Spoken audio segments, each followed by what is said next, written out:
Boa noite a todos. Nós vamos dar início à nossa aula do dia 18 de março, para a disciplina de análise de sistemas. Vamos seguir o nosso cronograma de modo um pouco diferente hoje, à distância, mas nós precisamos dar sequência, aos nossos compromissos, às nossas atividades, aos nossos planejamentos, para que nós possamos conseguir cumprir o nosso calendário. Bom, na aula passada vocês ficaram de elaborar uma atividade, um trabalho, para estar apresentando hoje, um workshop, em que vocês tiveram que fazer ali uma análise de processos BPM e também identificar processos dentro das rotinas empresariais de vocês, em que vocês ali teriam que traçarem 2 processos para modelar esses processos dentro de um conceito BPMN. Em virtude de não ser possível termos essa aula presencial hoje, vocês farão essa apresentação na nossa próxima aula presencial, num primeiro momento. Caso não haja necessidade de um prazo, de uma adiação maior, se por consequência na próxima semana não houver necessidade, não houver possibilidade de termos aula presencial, nós vamos avaliar mais para frente para que essa apresentação seja realizada também. Beleza, pessoal? Mas hoje nós vamos falar um pouco sobre o projeto de sistemas orientado a objetos, seguindo aí o nosso cronograma do dia 18 de março, ok? As palavras-chave da aula são orientação a objetos, UML e diagramas, que é o que a gente vai hoje introduzir, Nós começamos a falar de projetos, falamos de análise de sistemas, de análise de sistemas, e agora a gente vai começar a prolongar um pouco mais, a entrar um pouco mais dentro do conceito de análise, dentro do conceito de projeto de sistemas, do conceito de modelagens, para a gente começar a verificar, a enxergar isso, esses requisitos, afinal, esses requisitos que a gente faz, avalia, e que depois isso é transformado. Então a gente vai começar a trabalhar, a aprofundar hoje esses conceitos aí. Então, orientação a objetos, UML, diagramas. Nós sabemos que a UML trata-se de uma linguagem de modelagem unificada, padronizada mundialmente, mas ela é uma linguagem de modelagem, em que há ali os desenhos mesmo, os tipos de modelos, os tipos de diagramas que são trabalhados, que são considerados em determinadas etapas de desenvolvimento do seu sistema, ou da análise do seu sistema, vamos dizer assim. Então, eles são representados por diagramas e orientação a objetos. Nós vamos perceber que tudo que nós vamos aí desenvolver no intuito de utilizar uma linguagem de programação orientada a objetos, nós vamos tratar tudo como um objeto. E se um objeto pode ser orientado, isso significa que um objeto vai ter comportamentos, vai ter características que serão também ali atribuídas para cada um deles, ok? Os objetivos é aprender conceitos, técnicas e práticas para análise de sistemas, ok? E projeto orientado a objetos, seção 1.3, nosso trabalho de hoje. Então, olha só, nessa unidade vai ser trabalhada a fase da análise e determinação dos requisitos. A gente vai usar as técnicas de licitação, que nós vimos na aula passada, Licitação de requisitos, estratégia para análise de requisitos. E você vai aprender aí a determinar os requisitos através das técnicas de licitação e projetar sistemas orientados a objetos usando o UML. Ok, pessoal? Então, a gente vai ter uma explicação aqui e no final da aula vocês vão precisar aí fazer uma atividadezinha, 3 atividadezinhas, atividade de pós-aula, em que vocês vão ter que analisar ali 3 realidades e diante disso tentar ali desenvolver um senso crítico para resolver os problemas apresentados. Mas vamos lá. A gente vai estudar o levantamento das características de projeto orientado a objetos em termos de classes e objetos. Então a gente vai ver as principais técnicas para modelagem de projetos orientados a objetos e o UML e os principais diagramas para modelagem também. Sabemos que o propósito da UML fazer com que todo esse levantamento de requisitos, toda essa conversa, esse diálogo, essa análise que o cliente, que o entrevistado, que a pessoa, que o analista faz ali com a equipe, toda essa informação, esse conjunto de informação, na verdade muita informação, todo esse complexo de informação ele deve ser transformado em um conceito de diagramação, que é o chamado UML. E a UML ela trata ali alguns diagramas para gerenciar esse complexo de informações. É o que a gente vai começar a ver hoje. Bom, mas programação estruturada versus programação orientada a objetos.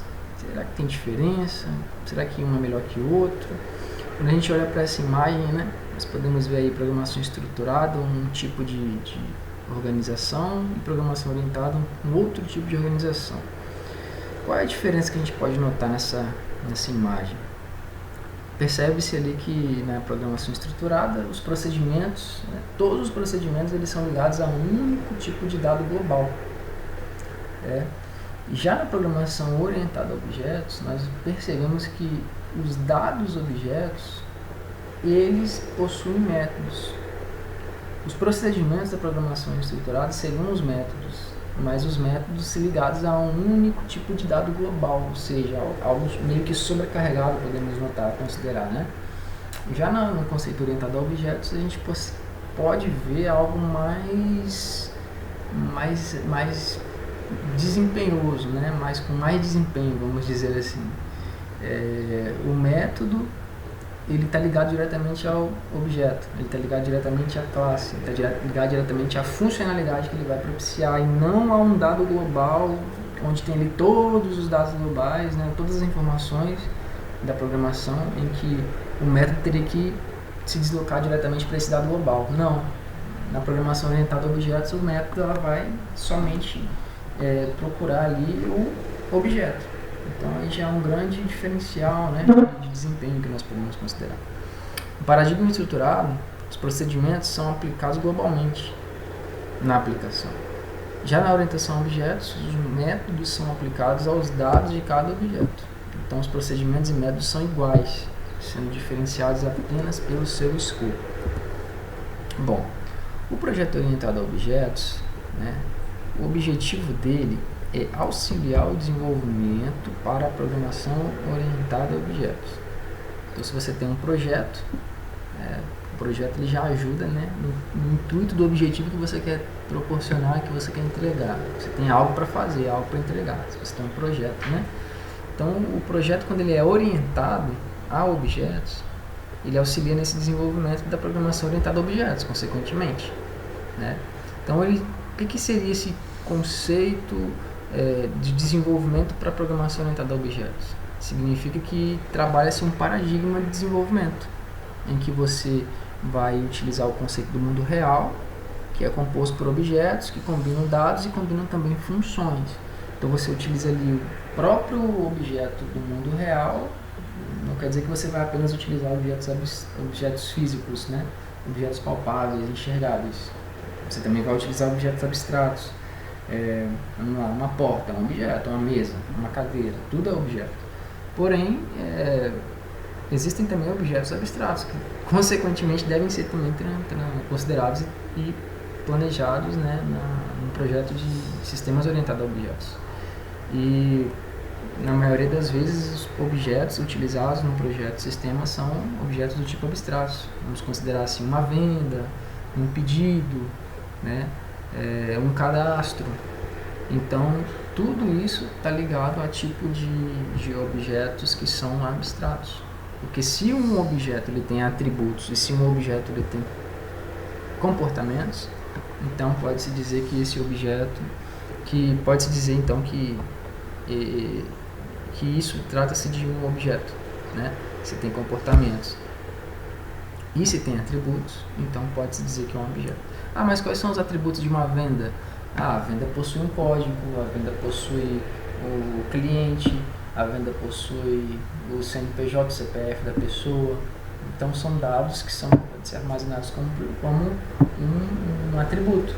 Mas e quais são os comportamentos da venda? A venda pode ser fechada, a venda pode ser aberta, a venda pode ser cancelada, pode ser processada. Então são comportamentos, são eventos que são gerados a partir de uma venda, certo? Então, quando você para e olha os objetos e trata ele na linguagem, no seu projeto, você está fazendo um projeto orientado a objetos. Então, na análise orientada a objetos, busca-se determinar a descrição de objetos do domínio do problema. Então, é muito importante, pessoal, vocês descreverem a característica do objeto, a descrição do objeto, e de forma detalhada mesmo, dominar o objeto, saber todos os comportamentos, todos os eventos que ele tem que fazer, tem que tratar, tem que considerar, e aquele conceito que nós íamos falando em aulas passadas, né, que também trata a abstração desse objeto, em que abstraia dele somente o que é necessário para o seu sistema, nada além do que é necessário. Então, assim fica mais fácil para o projeto ser também desenvolvido. Então, no projeto orientado a objetos, o foco é o que? Definição de objetos de software e como são utilizados em conformidade com os requisitos. E os objetos não estão em conformidade com os requisitos, de que adianta utilizar os objetos nesse sistema? Não tem utilidade, né? Porque os requisitos é o que o usuário quer que o sistema seja ou faça para ele, né? Nesse caso, o objeto ele tem que ser parte do requisito, ele tem que ser o requisito, na verdade. Então, tem que ter os conceitos do requisito, voltado para atributos, voltado para comportamentos. Aqui tem até um exemplo. Um avião pode ter um atributo, né, número da cauda e o método obter histórico do voo. Então, aqui são exemplos, né, de como um requisito levantado pode, dentro de uma entrevista de você com o seu cliente, pode te auxiliar, pode te ajudar no intuito de você ali, na análise do requisito, pensar no objeto que pode tratar esse requisito. Exatamente, aqui seria uma classe avião, que teria o atributo número da cauda para obter o histórico do voo, né? Então, essas análises elas são de suma importância. Bom, mas e esse negócio de processo cognitivo humano? Né? Bom, o processo cognitivo humano, o que ele tem a ver com projeto de sistemas, projeto análise de sistemas, projeto orientado a objetos? Bom, o processo cognitivo humano, ele é o processo que permite que nós consigamos interpretar os nossos entornos com os estímulos que recebemos através dos nossos órgãos sensoriais. Bom, essa importante habilidade, ela é essencial para que as nossas vidas, né, para as nossas vidas cotidianas, porque ela permite que os nossos entornos sejam captados, sejam percebidos. Então, a partir do momento que a gente tem percepção do que está ao nosso redor, então nós temos a habilidade para captar, a habilidade para processar, a habilidade para entender a informação que os nossos sentidos recebem. Então tudo isso está ligado, né, ao levantamento de requisitos, a entrevista, a identificação do problema para resolver diante dos requisitos que são apresentados, para começar a modelar as classes que eu preciso no meu sistema, como é que são as ações do meu sistema, os atores do meu sistema. Então tudo isso já vai sendo modelado para um tipo de diagramação em que o meu projeto vai sendo construído. Olha só essa imagem, né? Nessa figura nós temos aqui um avião, uma imagem, uma foto de um avião. Então aqui a gente tem um exemplo de um conceito de domínio, que tem aqui uma referência de um avião, ok? Esse conceito ele é visualizado através da representação de uma classe UML. Então nós podemos perceber aqui para frente que essa imagem ela foi transformada em uma classe, aqui é plano, né? Que pode ser o avião. Nesse caso, quando ela foi transformada, já estamos trabalhando uma notação chamada UML, que é a Unified Modeling Language, que é uma linguagem de modelagem unificada. O conceito de domínio ele é representado em uma linguagem de programação orientada a objetos. Nesse caso, nós utilizamos aqui a imagem do avião. Ao notarmos isso para uma linguagem unificada, o UML nesse caso, né, temos aqui um diagrama de classe. A partir desse momento, o conceito de domínio da UML me possibilita já ter uma informação desse tipo de diagrama para uma linguagem de programação, em que eu vou ter ali características e comportamentos desse objeto, né, dessa tratativa que foi um conceito do meu domínio. Então a imagem do avião gerou uma classe para o meu sistema por meio de uma linguagem UML que formou então uma classe na minha linguagem de programação, tendo ali uma característica, private string num cauda, que está aqui, e tendo um comportamento, um método, vamos dizer assim, né? Public list, obter histórico do voo. Então, tudo isso está ligado ao conceito do domínio do problema no projeto orientado a objetos. Tá, mas classe, diagrama de classe, UML, ator, caso de uso, requisitos, né? Vamos começar a trabalhar então por parte cada um desses componentes relacionados aí no projeto de sistemas. Primeiramente, pessoal, nós temos a classe. A classe, elas são definidas como agrupamento e descrição de um conjunto de objetos. As classes elas são usadas como classificadoras de objetos no mundo real e descrevem objetos de qualquer tipo de sistema. Vocês podem observar aqui, nós temos 4 classes, né, declaradas. E a classe, na linguagem UML, na notação UML, ela é representada dessa maneira que está aqui mesmo. Tá? Então você vai observar que ela tem uma forma de quadrado, né, ou retângulo, em que tem 3 divisões na estrutura de uma classe, a representação da modelagem. O primeiro quadro aqui da classe referencia o título da classe. Aqui nós temos curso, pessoas, estudantes e professor, certo?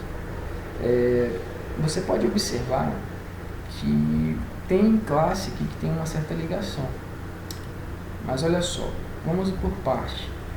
No primeiro tópico, como nós vimos, nós temos aqui o título de cada classe. Na segunda parte de cada uma delas, nós temos os chamados atributos, que são as características que vocês estão até trabalhando em programação orientada a objetos. Então, uma classe, ela tem uma visibilidade. Os atributos têm uma visibilidade. E essa visibilidade, ela pode ser representada com o sinal de mais, igual nós estamos vendo aqui, com o sinal de menos, igual nós estamos vendo aqui, ou com o sinal de jogo da velha hashtag asteriscos, né? Jogo da velha hashtag, como vamos dizer assim. Então, o que quer dizer esses sinais? Os sinais, ele trata a visibilidade do atributo dentro da classe. Significa que ele pode ser público, significa que ele pode ser privado, ou seja, só acessado para os que estão dentro da classe, ou pode ser que ele seja protegido, ou seja, somente acessado para aqueles que estão à herança, considerado na herança dele. Então, a visibilidade também faz parte da diagramação da classe. E a última estrutura, ela conceitua os métodos, a parte dos métodos, é onde vai ter ali os comportamentos dos componentes, dos objetos que são instanciados em cada uma dessas classes. Então você pode observar que na classe curso não tem nenhum método. Já na classe pessoa tem um método, retornar a idade corrente. É um método da classe pessoa, que é público. Na classe estudante, nós temos 2 métodos. Aí esses métodos são privados. Nós temos aqui, ó, atender, que é um atender o estudante, que é um método privado. Dormir, é um método privado do estudante. E na classe professor, temos também um método aqui, teacher, que é um método teacher chamado, né? Que é um método também privado. Então, inicialmente, é interessante vocês visionarem que classes, elas possuem esses agrupamentos. Ela tem uma titulação, ela tem os atributos e ela tem os métodos. A titulação, ela é armazenada na primeira parte da classe. Os atributos são armazenados na segunda parte da classe. E os métodos, eles são armazenados na terceira parte da classe. Primeira, segunda, terceira. Primeira, segunda, terceira. Primeira, segunda, terceira. Primeira, segunda e terceira. Ok? O nosso segundo tópico, projeto, são os objetos.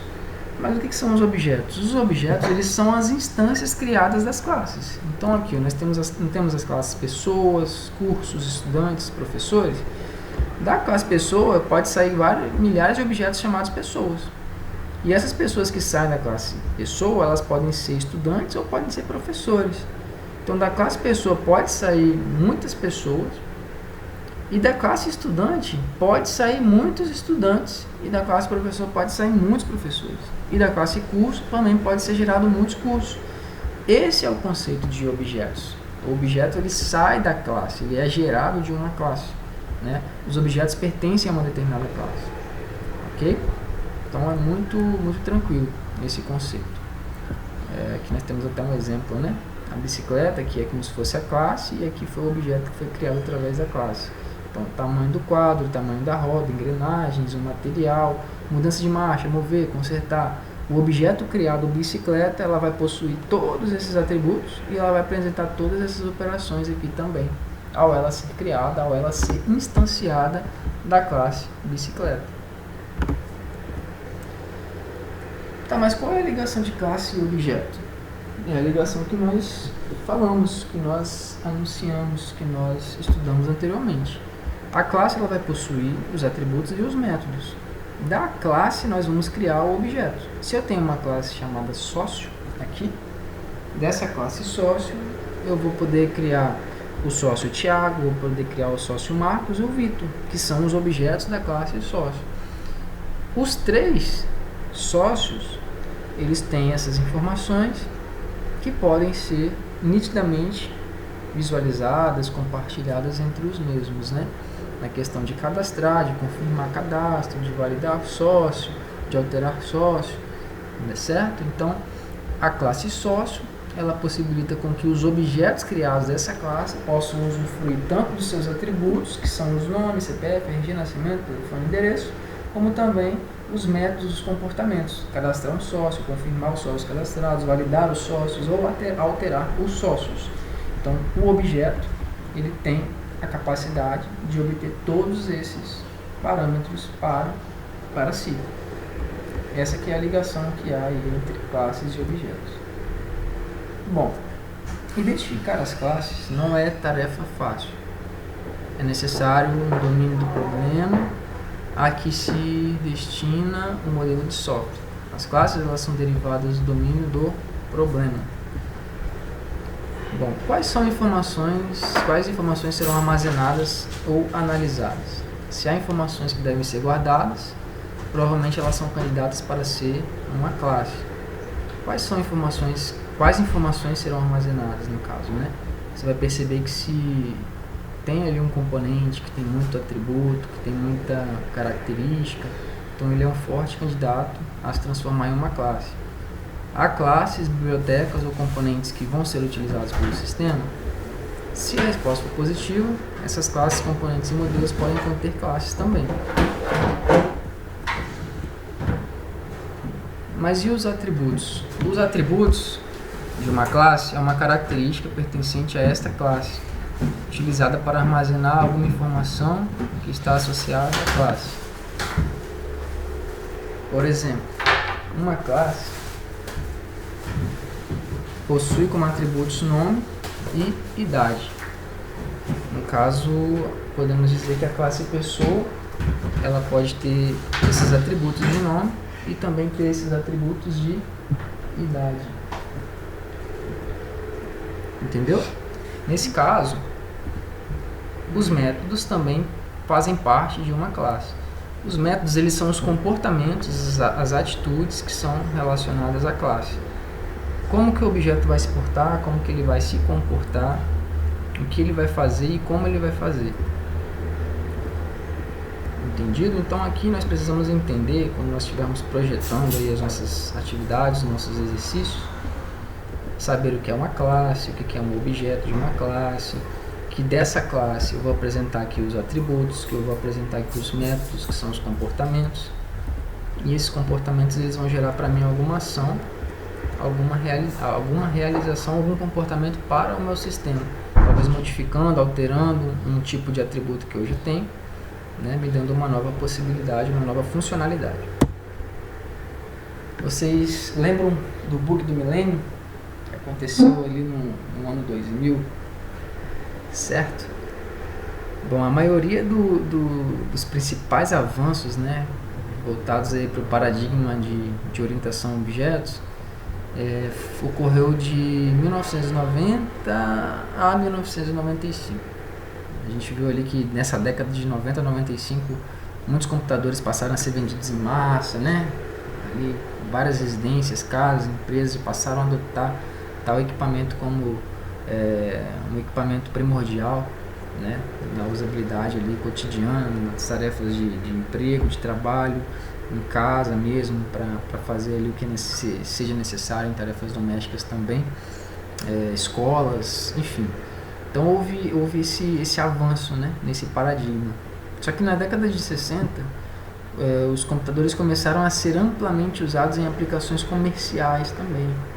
Então, só que o hardware ele era muito caro do que é considerado hoje em dia ainda.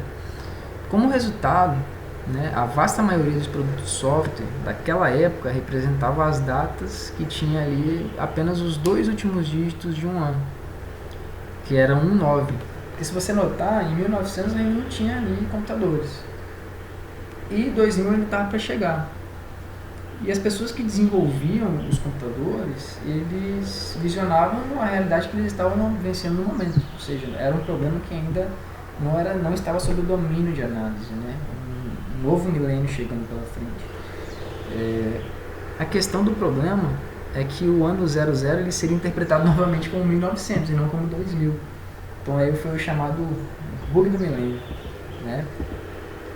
Que aí no caso nós podemos considerar que a partir do ano de 1995 nós tivemos aí um grande avanço no conceito do que é um computador, do que é um sistema, da importância de um sistema para mim, para minha universidade, para o meu negócio, para a minha empresa. E diante de todo esse histórico, o tipo de linguagem de programação, na evolução também que foi utilizada, na linguagem que foi utilizada, certo? A linguagem que começou ali estruturada e passou por vários ciclos, né? Linguagem procedural, linguagem assembly, até chegar no paradigma da orientação a objetos, em que a tratativa de como enxergar um problema, de como enxergar uma necessidade, passou a ser visionada a partir daí. Bom, mas então a UML, né? É o que nós vimos aí considerando também para a aula de hoje. A UML ela é um conjunto de representações gráficas que auxiliam a descrição e um projeto de sistemas de software construídos através da orientação. Nós vamos perceber que a UML ela é uma linguagem, certo? É uma linguagem de modelagem, só que ela é de modelar, ou seja, de desenhar, vamos dizer assim, certo?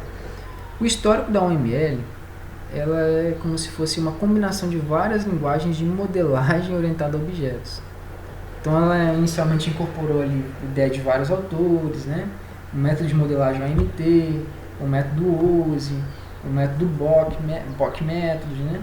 Só que aí Ivar Jacobson ele juntou-se a BOK e a Humboldt na Rational Corporation e aí eles formaram um grupo, decidindo reduzir o escopo de seus esforços então e focar numa notação comum de diagramação, que foi a própria linguagem chamada UML, que é a linguagem padrão universal utilizada aí por nós até hoje, né? Então ela é utilizada nas etapas de especificação dos requisitos, muito importante vocês entenderem isso, na elaboração e documentação dos sistemas.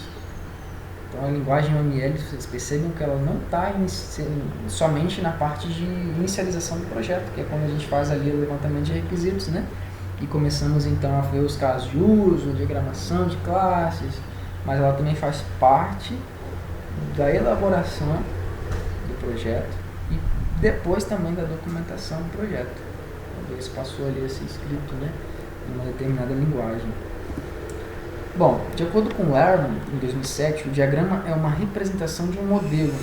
Dentre os diagramas de UML destacam-se a visão estática, diagramas de casos de uso, classe, que é o que nós vamos enfatizar mesmo, né? Nós vamos trabalhar em peso aí na nossa disciplina de análise de sistema, que é os diagramas de casos de uso e de classe da visão estática da UML. Mas também tem a visão dinâmica, que são os diagramas de sequência, estados e atividades. Os diagramas de caso de uso, eles descrevem as funcionalidades do sistema, né? Os comportamentos, as ações, cadastrar algo, excluir algo, alterar algo, né? Os diagramas de classes, eles representam as classes do sistema, obtido a partir da visão conceitual desse sistema. Então ele vai ter ali os atributos, vai ter os métodos, que são os comportamentos, e vai ter a classe, que é o nome daquela estrutura, né?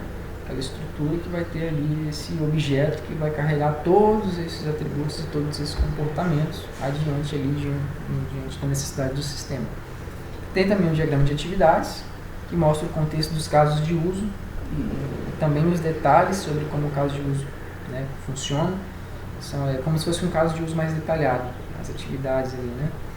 O diagrama de estados apresenta os estados e eventos de um único objeto. Então ele fala como um objeto ele pode estar, e como ele está no momento, como ele pode estar e como ele vai se atualizando, se alterando na medida que ele vai recebendo novas alterações, novas atribuições, né? É o diagrama de estados aí, que ele foca no objeto para ele setar ali o que for necessário. Bom, o diagrama de casos de uso, ele obtém as funcionalidades do sistema pela visão do usuário. Ele foi criado no início do desenvolvimento, né? Com certeza, que envolve aquele processo dos requisitos. E o objetivo é especificar a funcionalidade do sistema, os requisitos, avaliar a arquitetura do sistema e auxiliar a implementação e os casos de teste. Bom, aqui nós temos até um exemplo, né? Aqui nós temos um diagrama de casos de uso, com os componentes pertencentes a esse diagrama, que é o ator, né? Que é a elipse, que são essas ligações, que são chamados os relacionamentos, e as ações, né? Nós temos ali reservar livro, devolver livro, retirar livro, são as ações. As elipses, né, que representam essas ações, os atores que fazem essas ações. Nós vamos ver aí, ó, ator. Ele é representado pelo boneco, então ele se desenha um bonequinho, né? E o ator representa um usuário do sistema, e também pode representar outro sistema, que faz uma ação sobre esse sistema. Esses são os atores. Temos os próprios casos de uso, que são representados aí pela elipse. O caso de uso representa uma ação realizada no sistema. Então, é uma ação prestada no sistema. Cadastrar algo, excluir algo, alterar algo, né? É o caso de uso aí, é a ação ministrada. E os relacionamentos, né, são representados por setas que ligam os atores a casos e também liga casos de uso, se for necessário assim. Essa setinha que faz aqui a ligação, né, que é o chamado relacionamento entre o ator e entre o caso de uso. Um relacionamento também pode ligar casos de uso, beleza, pessoal? Bom, e o diagrama de classe, né? O diagrama de classe ele estabelece as características e os comportamentos do sistema, organizados em uma estrutura maior chamada classe. Então, se há muitos atributos e comportamentos para uma mesma finalidade, ali vai encontra-se então um grande candidato para ser formalizado uma classe.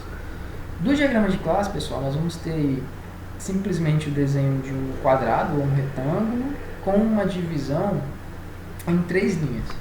Essa divisão em 3 linhas, nós vamos separar ali a primeira parte com o título da classe, a segunda parte vai ter os atributos e a última parte nós vamos ter ali os métodos relacionados para a nossa classe, ok? Sucessivamente vocês vão entender o que se trata, essas ligações que fazem ali, que são consideradas entre essas classes. Você vai perceber que quando trata conceito de herança, né, uma forma de ligação vai ser considerada, ou quando for um simples relacionamento, uma simples ligação de uma outra forma vai ser considerada. E quando tiver que herdar ali uma chave primária, uma chave primária não, aí já seria um conceito de banco de dados, né? Mas os principais tipos de ligação que vai ser relacionados no diagrama, a gente vai perceber mais à frente. Que igual aqui, ó, nós precisamos entender que isso aqui é um conceito de herança, né? Porque a pessoa que saiu daqui, ela virou uma pessoa estudante. O estudante, na verdade, né, ele tem as características de uma pessoa. Agora, o professor, quando ele é instanciado na classe professor, ele é uma pessoa também. Então, ele vai trazer automaticamente as informações do nome, a data de nascimento também. Então, é importante nós entendermos, né, o tipo de ligação que está sendo feita, mas isso com mais calma, mais à frente nós vamos estar considerando também na disciplina de análise de sistemas. O objetivo agora, né, para essa aula de hoje, seria nós introduzirmos esse conceito de avaliação da orientação a objetos, no conceito de projeto de sistema, de análise de sistemas, né? Porque como nós estamos considerando objetos para a nossa análise, dois tipos de diagramação principais são considerados para essa finalidade, que é o caso de uso e o diagrama de classe. Porque desses dois tipos de diagramas, né, nós levantamos ali os requisitos, então começamos a diagramar o que for necessário e transformar isso em uma modelagem de notificação, em uma linguagem de modelagem unificada, que é a chamada UML. Beleza, pessoal? Então o objetivo da aula de hoje era simplesmente falar dessa importância da orientação a objetos no projeto de sistema, no desenvolvimento do sistema, identificar os principais tipos de diagramas que são utilizados. Desses principais tipos de diagramas, nós vamos ter aí algumas atividades para estar fazendo agora, ok? Essas atividades de pós-aula, mas desses dois tipos de diagramas aí, o diagrama de classes e o diagrama de casos de uso são os mais utilizados, que é o que nós vamos enfatizar em peso maior daqui para frente, né, nas nossas aulas. Beleza? Então, peço agora que você pode estar verificando na nossa pós-aula, que ele vai ter uma atividade em que você vai precisar estar desenvolvendo e estar realizando com o intuito e objetivo dessa aula de hoje, tá bom? Com base no diagrama de classes que nós vimos, você vai precisar ali identificar uma realidade, uma necessidade, identificar o que seria classe, o que seria atributos e comportamentos diante daquelas realidades ali que serão apresentadas para vocês. Ok, pessoal? Então, boa aula para vocês. Eu fico aqui à disposição de vocês, ok? Se precisar de alguma dúvida, estou aqui nesse horário. A aula tem que ser ministrada dessa forma, em virtude do que estamos aí passando e está acontecendo, né, na nossa região. Então, façam agora a atividade. Eu vou estar explicando também no próximo vídeo de pós-aula como é que vocês terão que realizar. E boa aula para vocês e bons estudos, ok? Uma boa noite para vocês. Até mais.